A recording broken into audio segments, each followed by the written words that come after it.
Cars flew past, faces turned away, and not a single hand reached out. The frail woman trembled at the curb, clutching her cane, invisible to the rushing city. Then came Leo, barefoot, clothes torn, a paper cup of coins rattling in his hand, while others whispered and judged.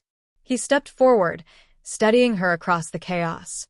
But as they reached the other side, a sleek car stopped. A man stepped out, stunned at what he saw. In that moment, Leo's small act of kindness unlocked a chain of events that would transform his world forever. Now, let's begin. The city moved like it always did, fast, loud, and blind. And right there, stuck at the edge of the crossing, stood an old woman. Her white hair, thin and brittle, whipped in the breeze as she clutched a wooden cane. She squinted at the blur of cars, each one flashing by like a wall she couldn't push through. It wasn't just the traffic, it was the loneliness. Nobody slowed down. Nobody noticed. Two young men passed by with coffee cups, one whispering to the other, "Poor thing. Shouldn't even be out here." The other shrugged, "Not my problem. Somebody else will stop." And they kept walking. Minutes dragged by.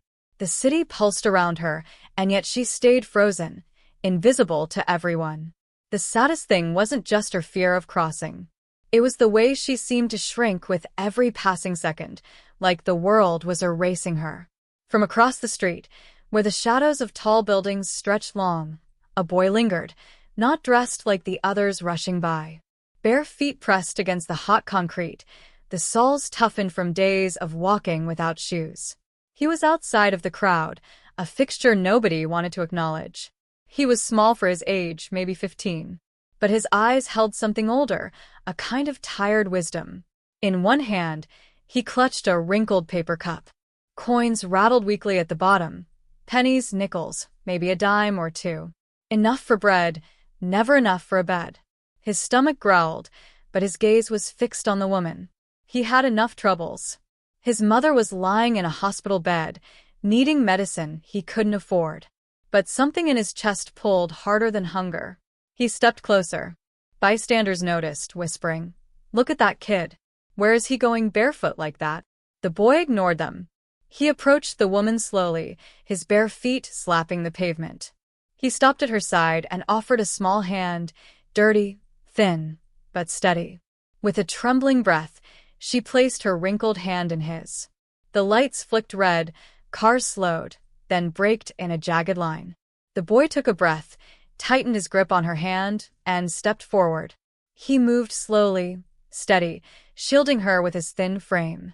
Halfway through, a car jolted forward, its bumper jerking close. The boy lifted his free hand, palm out, his eyes sharp, warning the driver, without words. Step by step, they made it across. By the time they reached the other curb, the old woman's shoulders sagged with relief.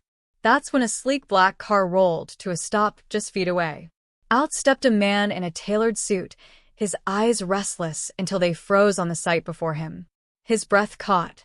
"Mother," he said. The crowd's chatter died down. The man, her son, had been on his way to meet her. He had arrived to witness something raw, something that shook him in an instant. His own mother, frail and vulnerable, rescued not by the countless strangers who ignored her, but by a barefoot boy with nothing to his name. And in that moment, the billionaire's world shifted. The billionaire stepped closer. He reached for his mother, but her wrinkled hand still lingered around the boy's. She didn't release him. Not yet. The man's gaze shifted downward, really seeing the boy for the first time. "Who are you?" he asked softly. The boy swallowed. His voice was quiet but steady. "Just someone who helped her cross." "He didn't have to stop, but he did," the old woman said, her voice frail but firm. Everyone else turned away. The billionaire studied the boy again. "Where are your parents?" he asked.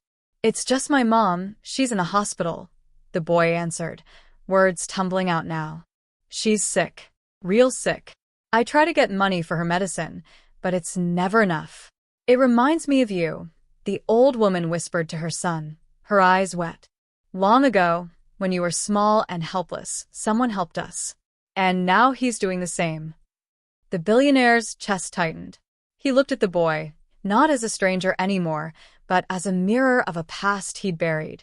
For the first time in years, he felt something stir in him that money couldn't buy: gratitude and a sense of responsibility.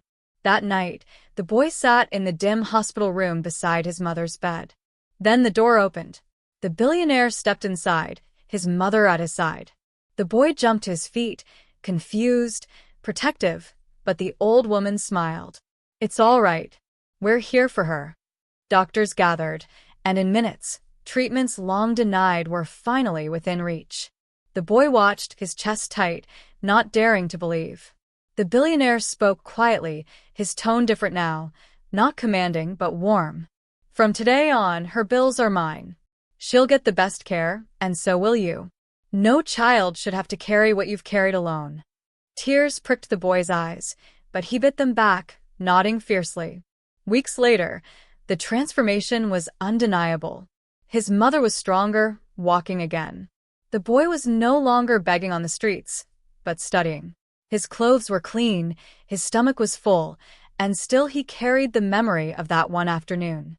Because sometimes destiny doesn't come crashing down in grand gestures. Sometimes it begins with nothing more than a hand reaching across a busy street.